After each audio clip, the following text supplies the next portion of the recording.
Ma'am, बऱ्याचदा की retirement जवळ येते, तर त्यासाठी मी माझं पोस्ट रिटायरमेंट काय माझं प्लॅनिंग असलं किंवा हेल्थ इन्शुरन्स असेल की ते माझं फॅमिलीचं हेल्थ इन्शुरन्स असलं पाहिजे, तर त्या लोकांसाठी तुम्ही काय गायडन्स करा? थँक्यू सर, खूप छान क्वेश्चन तुम्ही विचारला. कारण मी खूप साऱ्या लोकांना भेटते, गव्हर्नमेंट ऑफिसर्स आहेत किंवा टीचर्स आहेत जे एखाद्या संस्थेत किंवा जिल्हा परिषदेत जॉबला आहेत, आणि त्यांना आपण पहिला पिलर आम्ही एक्सप्लेन केला की ते तिथं म्हणतात माझा गव्हर्नमेंटचा हेल्थ इन्शुरन्स आहे, माझा संस्थेचा हेल्थ इन्शुरन्स आहे. आणि जेव्हा आम्ही प्री रिटायरमेंट प्लॅनिंग करतो कुणाचंही, प्री रिटायरमेंट म्हणजे त्यांना रिटायरमेंटला अजून एक 5 ते 7 वर्ष आहेत त्यांची सर्व्हिस आहे, त्यावेळेस आम्ही त्यांना आग्रहाने सांगतो की पुढच्या 2-3 वर्षात तुम्ही एक प्रायव्हेट हेल्थ इन्शुरन्स घ्या.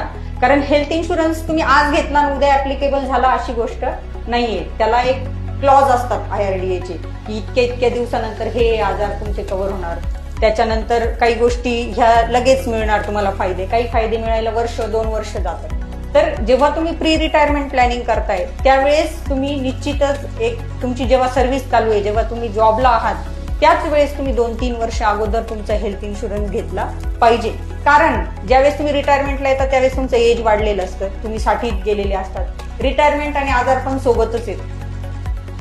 आणि मग ज्यावेळेस तुमची सर्व्हिस